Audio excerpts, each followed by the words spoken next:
The dry winds of the Sahel carry many things: dust, memory, and war. For over a decade, the people of Burkina Faso have watched their skies in silence. Not for weather, not for rain, but for fear.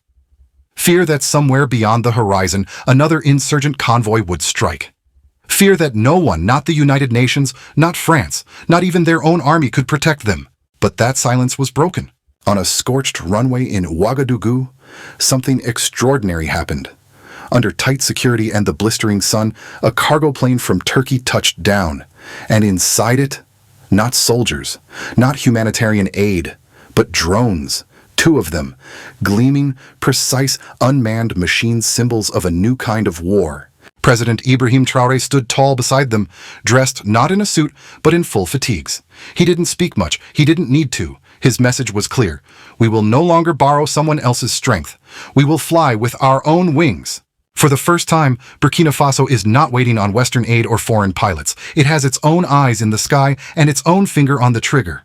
But is this the beginning of true independence, or the dawn of another dangerous game? Do you believe these drones will truly shift the tide of war in Burkina Faso? Or is this just another fleeting promise? Let us know in the comments. Please subscribe if you believe Africa deserves to write its own defense story with its own voice. The day began like many others in Ouagadougou, hot, tense, expectant.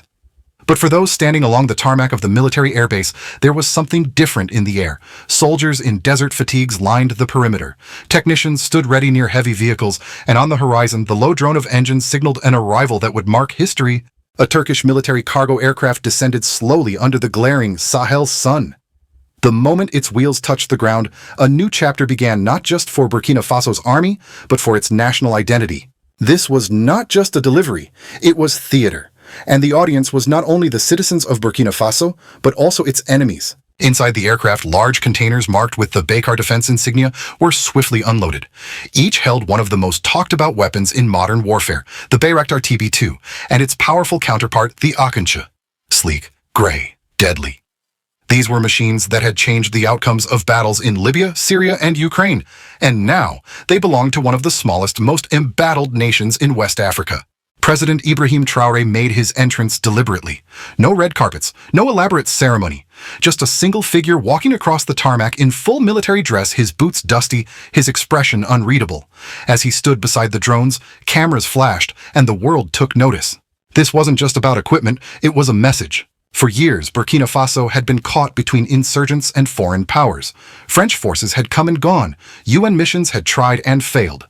The skies were often silent, but when they weren't, the aircraft belonged to someone else. Today, for the first time, Burkina Faso owned the sky. But the preparations had begun months before this moment. In quiet corridors far from public view, Turkish engineers had visited Burkina Faso, surveying air bases and assessing training needs. The deal was kept secret not to please diplomats, but to avoid alerting the very insurgent networks these drones were meant to target. Intelligence leaks had cost too many lives in the past. By the time the delivery went public, the groundwork was already in place. Dozens of Burkinabe soldiers had completed drone operations training in Turkey, learning not only how to fly and maintain the systems, but how to integrate them into real-time combat. This was not a symbolic partnership. It was full transfer of operational capability. And these weren't just any drones. The Bayraktar TB2, with its 39-foot wingspan and 24-hour endurance, is known for its surgical precision. It's not just a surveillance tool, it carries laser-guided bombs and smart munitions. Its low cost and combat track record have made it the go-to drone for nations seeking high-tech force without the budget of a superpower. But it was the presence of the Akıncı that raised eyebrows among military analysts. This wasn't just a light drone, it was a strategic asset. Twin engines, altitudes of over 40,000 feet, payloads rivaling those of manned fighter jets. For a country like Burkina Faso, operating such a system was unprecedented. This wasn't just a tactical update, it was a leap. Traoré's government had made it clear Burkina Faso would no longer fight with outdated tools. And it would not depend on outside air cover, not from France, not from the United States, and not from the UN. It would build its own capacity with partners who deliver, not lecture. Across the capital, word spread quickly. Social media lit up with videos of the drones being rolled off the plane, often captioned with phrases like, "We reclaim our skies," and "Africa rising." There was pride, yes, but also a quiet relief. For people who had spent years hearing only bad news from the front lines, this was something new, something hopeful. And while many celebrated, some questioned the cost. Would Burkina Faso be able to afford the long-term maintenance of these high-tech systems? Would the insurgents find ways to adapt, as they often do, melting into civilian areas or using terrain to avoid detection?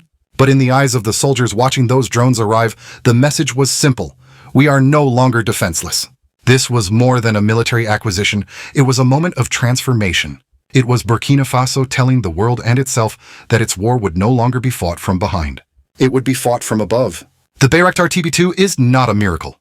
But in a country battered by ambushes, plagued by hidden enemies, and scarred by years of delayed intelligence, it feels like one. Its power lies not in its size, but in its persistence. Able to fly for over 24 hours without pause, it loiters silently over conflict zones, gathering real-time data from altitudes too high for enemy fire to reach. No fatigue, no risk to a pilot, just an unblinking eye in the sky. For the Burkinabe military, this was revolutionary. No longer would they have to wait hours or days for reconnaissance updates. Now, frontline soldiers could receive live video feeds, allowing them to adjust tactics on the fly, avoid traps, or even strike before the enemy knew they were being watched. In the past, attacks came swiftly and vanished faster. Militants would raid a village at dawn and disappear by mid-morning. Helicopters arrived late. Ground troops walked into ambushes. Villagers felt abandoned. But now, the battlefield has changed. With the TB2, a single drone can identify movement, lock onto hostile formations, and deploy laser-guided micro-munitions in the same flight. It compresses what used to be a complicated multi-step operation: intelligence, coordination, approval, airstrike into one continuous action. And people began to notice. In the weeks following the drone's arrival, Burkinabe social media became a virtual town square of celebration. Hashtags like Chasht Reclaim the Skies and Traore Knows Best trended across platforms. Families who had lost sons to roadside bombs now spoke with cautious optimism. Young men who once looked to emigration or armed rebellion were posting images of TB2s like superhero posters. Finally, one post read, "We are not blind anymore." But behind the cheers, important questions began to surface. For one, the TB2, despite its cost-effectiveness, is not cheap to operate. Spare parts, fuel, trained personnel, encrypted communication networks, none of these come free. Could Burkina Faso's limited defense budget sustain a high-tech fleet long-term? And what of the enemy? Insurgent groups in the Sahel are not static. These are militants who have survived French airstrikes, circumvented UN patrols, and learned to move through civilian populations with ghost-like precision. Would they simply melt away into urban areas where drones are politically dangerous to use? Others raised a different concern: surveillance creep. With real-time eyes in the sky, what stopped the government from turning this technology inward, monitoring dissidents, silencing critics, or expanding control over civilian life? Yet, despite these concerns, the immediate tactical results were undeniable. Local commanders reported a drop in successful ambushes in areas where drones were deployed. Some insurgent convoys were intercepted before they could strike.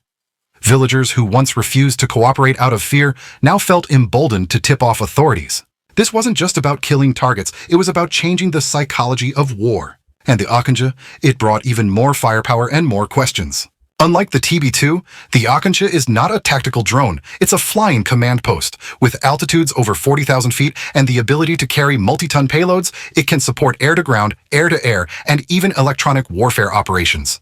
In theory, it could patrol entire provinces, detect militant radio traffic, and launch precision attacks all in one mission. For a nation like Burkina Faso, which once relied on aging Russian helicopters and borrowed French air support, this was a quantum leap. And it was deliberate. President Traore wasn't simply looking to update old tools, he wanted a deterrent. A platform so capable that it would force insurgents to reconsider every move. A signal to the region that Burkina Faso would no longer be the soft underbelly of West Africa. But there's risk in becoming a pioneer. Some warned that this shift toward high-tech warfare might trigger an arms race. Mali, Niger, even coastal nations like Côte d'Ivoire were said to be watching closely. Would they also seek drone fleets? Would regional instability increase as governments scrambled to catch up? Still, for the families in northern villages who now heard drones humming above instead of gunfire below, such questions felt distant. "We sleep better now," one elder said in a radio interview. "When the drones are here, the bandits are not." For once, technology wasn't something imposed from outside. It was something chosen, deployed, and operated by Burkinabe hands. It was not a foreign pilot dropping bombs. It was their sons, their daughters, their future. And perhaps in a region too often defined by crisis, that was the real breakthrough, not just the drone, but who controlled it. What happens when the most embattled nation in a region becomes its technological frontrunner? In the Sahel, a place long marked by porous borders, fractured armies, and abandoned villages, Burkina Faso has emerged as an unlikely trailblazer. The arrival of Turkish drones has done more than change battlefield dynamics. It has begun to reshape the geopolitical map of West Africa. From Niamey to Bamako, military leaders and intelligence officers are quietly studying Burkina Faso's moves. How did a country once reliant on foreign helicopters and ground patrols become the first in the region to operate a full-spectrum unmanned air force? The answer lies in intentional strategy. Traore's government didn't just buy hardware, it built capacity, it trained local pilots, it secured logistical autonomy. And perhaps most importantly, it rejected the traditional model of dependency that defined post-colonial security relations for decades. Instead of waiting on Western aid, Burkina Faso turned eastward to Turkey and struck a deal rooted in speed, cost efficiency, and sovereignty. And the results are already visible. Militarily, the drones have allowed Burkina Faso to reclaim territories once abandoned to militants. Villages in the northern regions like Saum and Ouadalan, once considered no-go zones, now report increased military presence and renewed trust in central authority. But this isn't just about fighting insurgents. It's about projecting state power into places where the state had all but disappeared. Drones patrol not just battlefronts, but also resource corridors. Burkina Faso's gold mining sector, long under siege from militant taxation and sabotage, is now being closely monitored from the sky. With surveillance drones covering access roads and mining zones, illegal operations are being disrupted, and foreign investors are beginning to return cautiously. In a country where gold accounts for nearly 70% of export earnings, securing the mining sector is not just an economic victory, it's a national survival imperative. The drone deal has also stirred movement beyond Burkina Faso's borders. In Mali, discussions are underway about acquiring similar systems. Niger, despite political upheaval, has signaled interest in technological modernization. Regional military coalitions once focused on joint ground operations are now debating the establishment of shared drone surveillance corridors, especially along known smuggling routes and insurgent sanctuaries. The logic is simple. No single country can monitor the Sahel alone, but a coalition of drone-equipped neighbors? That changes the game. And Burkina Faso is at the center of that shift. It now holds the technical capacity, real-time intelligence, and operational experience to lead, not follow, in future security arrangements. All of this has also changed the domestic political equation. President Ibrahim Traoré has long framed his leadership around sovereignty and self-reliance. His pivot away from France and toward partners like Turkey, Russia, and China raised eyebrows abroad, but earned respect at home. Now, with drones visibly altering the security landscape, his position has only strengthened. Supporters point to concrete results: liberated zones, intercepted convoys, disrupted insurgent camps. And for a population that has lived under siege for years, visible progress matters more than diplomatic approval. But Traoré knows the stakes. He is not just fighting insurgents in the north, he's fighting for legitimacy in the capital, trust in rural areas, and space in the regional arena. The drone program has become a symbol of that fight. It says Burkina Faso will not be told what to do. It says we are poor, but we are not weak. It says the future is not imported, it is built here. But progress breeds pressure. Some warn that drone technology could outpace institutional controls. Will there be oversight? Who decides targets? How will civilians be protected during strikes?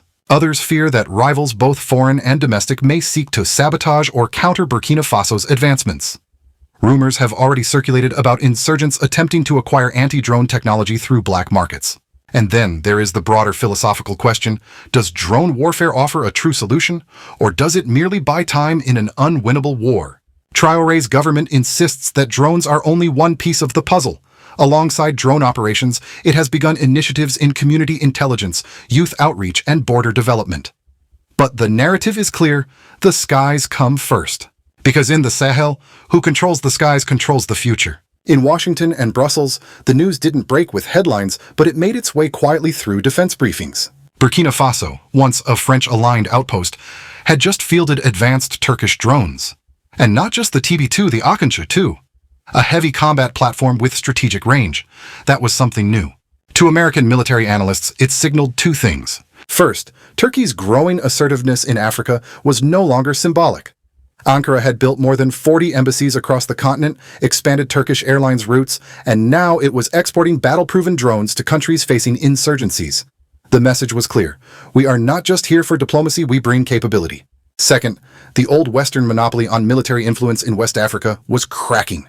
For decades, the US and France shaped security policy through training missions, arms deals, and development aid. But those came with strings political alignment, oversight, and time.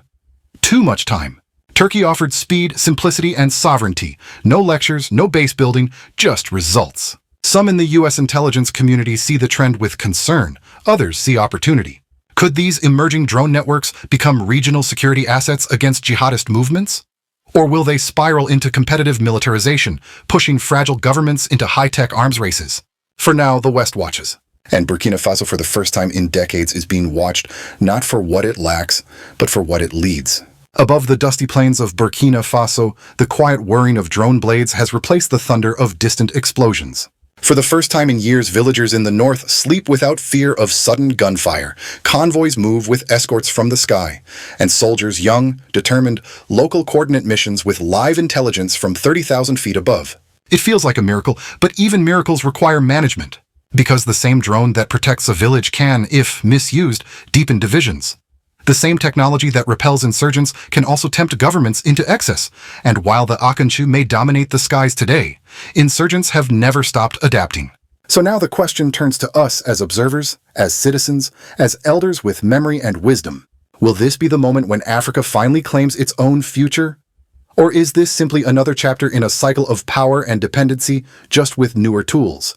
We believe stories like these matter, not just because they involve weapons or presidents, but because they reveal how deeply the world is shifting and how communities once left behind are finally stepping forward with steel wings and their own voice.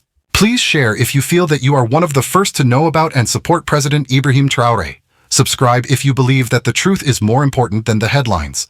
Until next time, stay informed and stay connected.